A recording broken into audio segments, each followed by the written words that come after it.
बहुत सारे political leader जाना चाहते हैं, कुछ लोग गए भी हैं, लेकिन राहुल गांधी की विजिट होने वाली है मणिपुर में, जहां पर कि वो विक्टिम्स से मिलेंगे।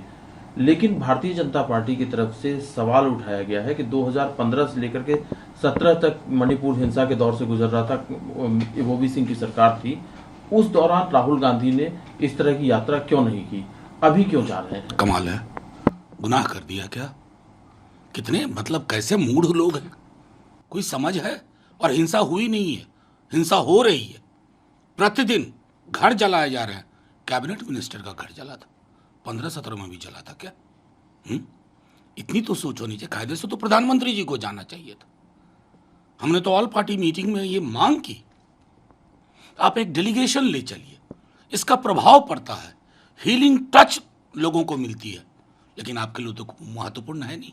अब तो चुनावी राज सूंघ रहे हैं, जहां जहां चुनाव हो। चुनाव के बाद किसी राज्य से आपका कोई मतलब नहीं होता। ये सहकारी संघवाद नहीं है, ये एक बेहतर शासन व्यवस्था का जो प्रमाण देना चाहिए, आप उसमें चूक गए हैं, ये स्वीकारिए। रादर देन आस्किंग कि अभी क्यों जा रहे हैं। अरे वो सब जा रहे हैं, आप भी जाओ ना, क्यों नहीं जा रहे हो? उस समय में भी जाना चाहिए था ना सर। कान पकड़ लोगे, उस समय गलती हो गई, अब वो अब अभी भी मत जाओ। कमाल की बात होती है। मतलब पॉलिटिक्स इतने हल्के स्तर पर हमारे यहाँ आएगी, ये हमने कभी नहीं सोचा था। सर, यूनिफॉर्म सिविल कोड की बात करते हैं। यूनिफॉर्म सिविल कोड के बाद से इस पर चर्चा और तेज हो गई है। हालांकि उससे पहले ही लॉ कमीशन लोगों के सुझाव मांग रहा है। आम आदमी पार्टी, जो कि विपक्षी खेमे की पार्टी है, वो कह रही है कि इन प्रिंसिपल हम यूसीसी के पक्ष में हैं, लेकिन उससे पहले तमाम वाइड लेवल पे कंसल्टेशन होना चाहिए। पॉलिटिकल पार्टीज और नॉन पॉलिटिकल ग्रुप से भी कंसल्ट किया जाना चाहिए। क्या कहना है? देखिए, मेरा सीधे तौर पर कहना, उन्होंने क्यों कहा, काहे कहा, मैं तो लिखित पे जाता हूं साहब। 21वें लॉ कमीशन की रिपोर्ट है, मेरे लिए तो उससे बेहतर प्रमाण नहीं है ना। मैं तो उसको जानना चाहूंगा कि प्रधानमंत्री जी भी पढ़ें और आम आदमी पार्टी के लीडर्स भी पढ़ें। It is neither desirable nor necessary. पूरे वाइड कंसल्टेशन, तकरीबन 90,000 1 लाख के साथ कंसल्टेशन हुआ था। थोड़ा कॉन्स्टिट्यूएंट असेंबली डिबेट में क्या चीजें थी, और इसको हिंदू मुसलमान का मसला बनाया जा रहा है साहब। उन लोगों ने इसकी चर्चा की है जो बिल्कुल नहीं समझ पा रहे हैं। ये हिंदुओं के लिए भी, आपके लिए आसान नहीं है।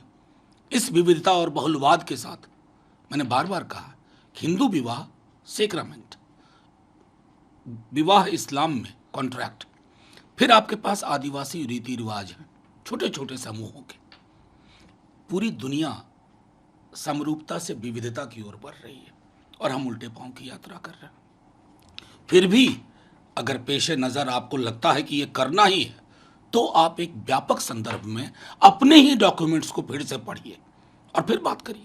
लेकिन सर, कुछ लोगों की दलील है कि संविधान का आर्टिकल 44 में ये कहा गया है कि एक देश में दो तरह के कानून नहीं हो सकते। कानून एक तरह का करने का प्रावधान सरकार के पास है। संविधान के आर्टिकल 39 में कहा गया है कि संपत्ति का संकेंद्रण ना हो।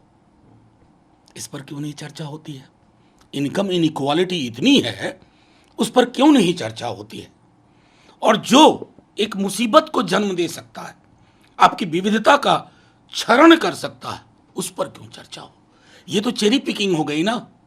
मैं तो हर बार बजट के बाद ये पढ़ता हूं, मैं जानता हूं मेरी बात से सरकार के कान पे जूं नहीं रेंगती है, लेकिन मैं कोशिश करता रहता हूं कि कभी ना कभी जूं तो रेंगेगी। तो आपको लगता है सर कि इस मुद्दे से रिलीजियस फ्रीडम जो है वो खत्म? नहीं, आप रिलीजियस को बेकार ला रहे हैं। ये कल्चरल न्यूएंसेस का सवाल है। रिलीजन तो बहुत बाद की चीज है साहब। एक रिलीजन में कई कल्चर हो सकते हैं। अब जिन लोगों को इस पर डॉग विसिल पॉलिटिक्स करनी है, उनको तो मैं कहूंगा ईश्वर इन्हें सद्बुद्धि दो। सर, फूड ग्रेन प्राइस, ये एक बहुत बड़ा मसला हर सरकार में रहता है। अभी जो दाम बढ़े हैं उसमें राहुल गांधी का एक ट्वीट आया।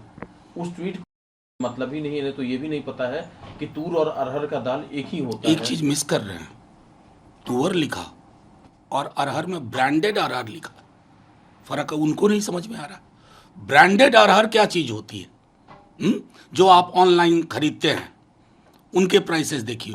मैं तो कहूंगा कि उनके साथ सबसे बड़ी दिक्कत है कि ये राहुल गांधी या विपक्ष पर अटैक करने के चक्कर में बहुत जल्दी गलतियां बड़ी बड़ी कर बैठते हैं। सर, एक मुद्दा है ये डिफेंस डील है। इससे पहले जो डिफेंस डील हुई थी उस पर भी हर सरकार में कुछ ना कुछ सवाल उठते हैं। इस बार जो डील हुई है प्रीडेटर ड्रोन्स को लेकर के, कांग्रेस का कहना है कि जो प्राइस है उससे ज्यादा कीमत पर ये ड्रोन खरीदे जा रहे हैं। 31 ड्रोन है और ये मांग की जा रही है कि ट्रांसपेरेंसी हो। सरकार कहती है हर चीज ट्रांसपेरेंट ही होता है।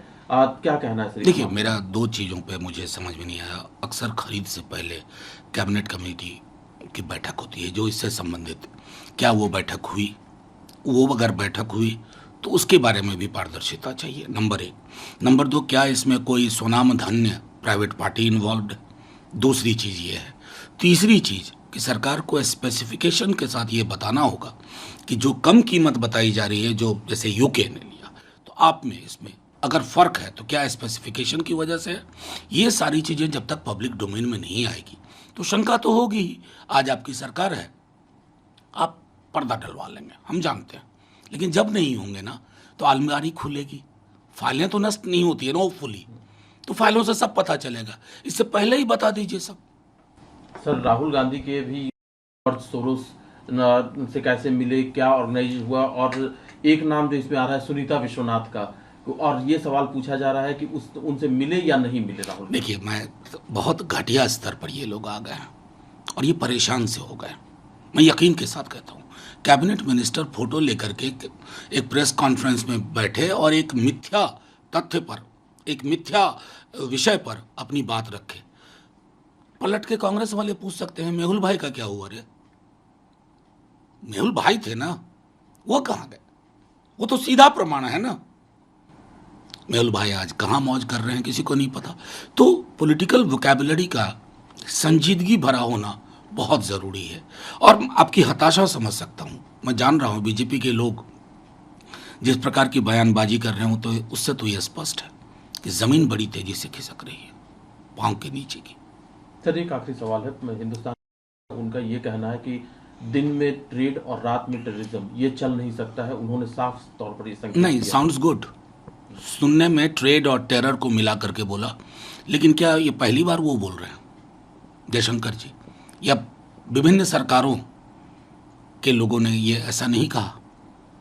अब तो जब मर्जी होता है खेलना शुरू कर देते हैं, जब मर्जी होता है खेलना बंद कर देते हैं, जब मर्जी होता है आर्टिस्ट आएंगे, जब मर्जी होता है आर्टिस्ट नहीं जाएंगे। पहले तय कर लीजिए। और हम तो चाहेंगे कि यही जुबान चाइना के बरक्स भी बोली जाए, तो वहाँ इकोनॉमी के स्केल को देख करके आप कहते हैं क्या कहा जाए। आज कनाडा के बरक्स भी आपका बयान बड़ा टिमिड सा लगा मुझे। अगर वहाँ खालिस्तानी एलिमेंट सक्रिय है तो आपकी तरफ से जो जुबान बोली जानी चाहिए ना, उसमें मैं देखता हूँ दृढ़ता का अभाव है।